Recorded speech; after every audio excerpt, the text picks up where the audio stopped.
गुरु ब्रह्मा गुरु विष्णु गुरुदेव महेश्वर गुरु साक्षात् परम ब्रह्म तस्मै श्री गुरुवे नमः। सदाशिव समारंभां शंकराचार्य मध्यमाम् अस्मदाचार्य पर्यन्तां वंदे गुरु परंपराम्। ओम श्री गुरुभ्यो नमः। ओम श्री परमात्मने नमः। हम लोग जनक याज्ञवल्क संवाद पढ़ रहे हैं जो बृहदराण उपनिषद पर आधारित है, हम श्री गुरुदेव द्वारा लिखित है। हे राजन, अभी थोड़े देर पहले मतलब पिछले एपिसोड में हमने उस स्वप्न का वर्णन जो नाड़ी मार्ग से जाने पर आत्मा शरीर में देखता है, नाड़ियों में अन्य स्थलों पर पहुंचता है तो उसे जिस सुषुप्ति में अनुभव होता है, जिसे मैंने तुम्हें शम प्रसाद सबसे कहा था, ऐसा गुरुदेव भगवान अपने शिष्य से कहते हैं। उसके बारे में अब मैं बताता हूं, उसको ध्यान देकर सुनो। जैसे सुरेश्वर इंद्र अंतःपुर में शची के साथ अभिन्न होकर शयन करता है, ऐसे ही इंद्र कहलाने वाला यह आत्मदेव नाड़ियों द्वारा जब उस हृदय में मौजूद जगह पर पहुंचता है तो हृदय पूरी तत्व से घिरा है। जब यह भी इंद्राणी से अभिन्न हो जाता है, उस स्थिति में यह खुद अपने ही स्वप्रकाश ज्ञान से भासमान रहता है। अन्य सब की अपेक्षाओं छोड़कर यह स्वयं ज्योति पुरुष लगातार अत्यधिक दीप्तिमान बना रहता है।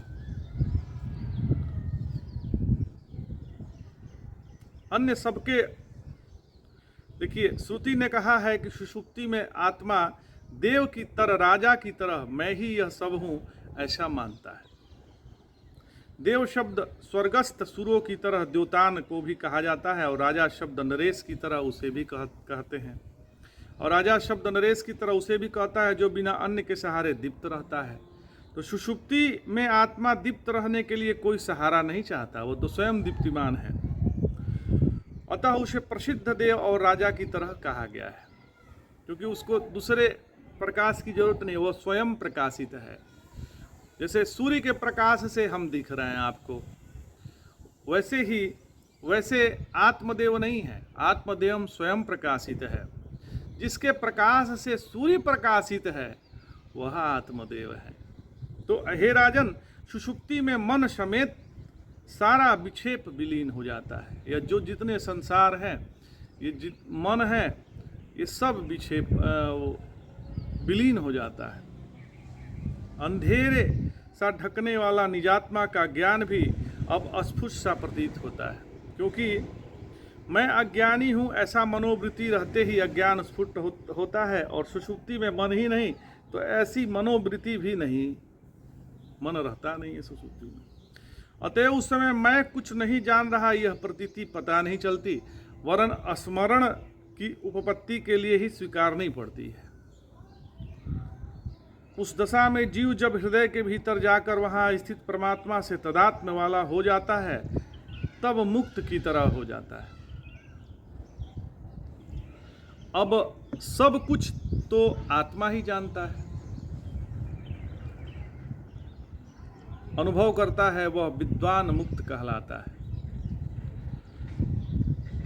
मैं सब हूँ ज्ञान भी बाद समानाधिकरण से होता है और सुसुप्त के लिए भी सर्व स्फुरण मात्र नहीं है, यह समानता भी द्योतित है। प्रसंगवश समझ लेना चाहिए कि विषय निरपेक्ष आनंद प्रसिद्ध करने के लिए उपनिषदें सुषुप्ति की चर्चा करती हैं। सुषुप्ति में मोक्ष जैसी स्थिति इसी में है। वह मोक्ष ही नहीं है, मोक्ष में अविद्या नहीं रहती, जबकि सुषुप्ति में अविद्या रहती ही है। वह दोनों में महान अंतर है। मोक्ष तभी है जब अखंड साक्षात्कार दृढ़ हो जाए, जो अखंड साक्षात्कार है अपना, वह दृढ़ हो जाए। और अतएव सुषुप्ति में जीव ईश्वर से एक में हो जाता है इत्यादि जब कहा जाता है, तब भी इतना ही अर्थ होता है कि दोनों का अंतर तब स्फुट नहीं रहता। तो अविद्या रहते दोनों एक नहीं होते। आधुनिक कुछ वेदांती अविद्या के संप्रदाय प्रसिद्ध स्वरूप को न मानकर विक्षेप रूप कार्य विद्या के सहारे ही व्यवस्था बनाने की प्रयास करते हैं, जिससे सुषुप्ति और प्रलय की व्यवस्था नहीं बनती और सुषुप्ति वह प्रलय में मोक्ष की आपत्ति भी आती है, यह याद रखना चाहिए।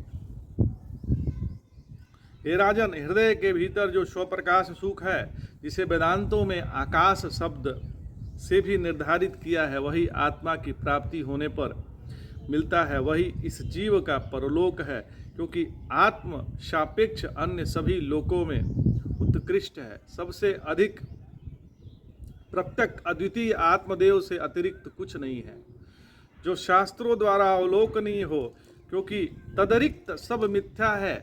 उत्तम अधिकारी गुरु से शास्त्र का उपदेश पाकर इसी जन्म में हृदय कमल में आत्मदेव का दर्शन पा लेते हैं। उपासक ब्रह्मलोक आदि स्थानों पर पहुंचकर उसी का ज्ञान प्राप्त करते हैं। इसलिए चिद्रूप आकाश ही परम लोक है। सुषुप्ति में गौड़ रूप से और मोक्ष में मुख्य रूप से प्राप्त यही आत्मरूप अतिछंदा कहलाता है, क्योंकि वेद में छाए छंदों से यही अतीत है। निर्विशेष आत्मवाणी से अतीत होने पर कारण वैदिक छंदों द्वारा भी शक्ति वृत्ति से निरूपित नहीं किया जा सकता। यह आत्मरूप महेश्वर मन बाड़ी के घेरे में नहीं आता है। हृदय में जिसका साक्षात्कार होता है वह आकाश कहलाने वाला आत्मा अपहत पापमा भी कहा जाता है, क्योंकि उसमें कोई भी पाप कभी था न है न कभी होगा। हे राजन, यह सर्वात्मा भेद की गंध से भी रहित है, इसे कोई भय नहीं। जिससे यह ईश्वर अभय है, अभेदा अनुभव हो जाने से आत्मा भी कोई भेद नहीं रहता। भेद ज्ञान ही भय का कारण बनता है। जब कारण ही नहीं तब आत्मा में भय भी नहीं होता। अन्य हुआ जो कुछ भी भय होता है वह स्वभावतः नहीं वरन दुख कारण होने से भयप्रद होता है। अतः निरपेक्ष ज्ञान स्वरूप आत्मा में दुख कोई है नहीं, अतः भय न होना स्पष्ट है। किंच सभी शरीरधारियों को दुख तभी होता है जब कोई विशेष ज्ञान को विशेष ज्ञान यदि हो तो दुख होता है। हृदय में स्फुरण मात्र जो आत्मा में विशेष ज्ञान कोई है नहीं, क्योंकि वह अद्वितीय है। कोई विशेष ज्ञान नहीं है, वो तो अद्वितीय है, अतः दुख संभव नहीं। विशेष ज्ञान न होने पर दुख नहीं होता, यह अनुभव से जाना जाता है। उल्लेखनीय है कि श्रोता जनक वर वक्ता याज्ञवल्क्य दोनों गृहस्थ हैं। जब कोई कामुक पुरुष कंठ से चिपकी चहेती स्त्री के दृढ़ आलिंगन में बंधा होता है, तब उसे पुत्र संपत्ति धन आदि किसी बाहरी चीज का, अपने भीतर की किसी चिंतादि का, स्वयं अपने शरीर का और उस युवती का कोई विशेष ज्ञान नहीं रह जाता, केवल सुखानुभव रहता है। इसी प्रकार यह जीव सुषुप्ति में प्राज्ञ अर्थात सर्वज्ञ ईश्वर से आलिंगित हो जाता है। हृदय में स्फुरण मात्र आकाश शब्दित सुख रूप स्वप्रकाश में एकमेव हो जाता है। जीव का परिचिन्न रूप वहां पृथक कर नहीं अनुभव किया जा सकता। तब जीव भूतादि बाह्य और इंद्रियादि आंतरिक पदार्थों का तथा सुषुप्ति में बची रहने वाली उस माया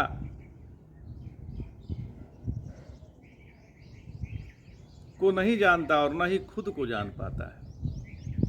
हालांकि तब वह सुख रूप से अतिरिक्त कुछ नहीं, फिर भी उसे इसका एहसास नहीं होता है।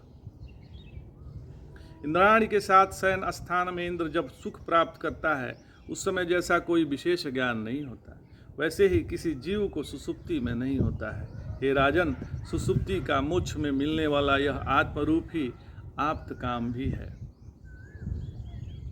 अन्य कोई रूप नहीं है। इसी रूप से पुत्रादि सभी काम्य पदार्थों की आप्ति अर्थात प्राप्ति होती है, क्योंकि यही उनका विवर्तोपादान है। मनुष्यों ने इसी कारण से इस रूप को आप्त काम कहा है। जैसे स्वर्ण से अतिरिक्त कुंडल आदि नहीं होते, ऐसे ही सबका उपादान जो यह आनंद रूप है, अद्वय स्वयं ज्योति है। इससे अन्य पुत्रादि है ही नहीं। जीव की कामना के विषय हो, इसे आप्त काम ठीक ही कहलाता है, क्योंकि सारी कामनाएं इसी से प्राप्त होती है। जो विषय मिला हुआ न हो उसी की कामना हुआ करती है। आत्मा तो स्वभाव से ही हमेशा मिला हुआ है, तो उसकी कामना कैसे हो?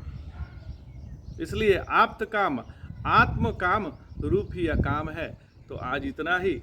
जय जय शंकर, हर हर शंकर, नमामि शंकर, भजामि शंकर, नमः पार्वती पतये, हर हर महादेव।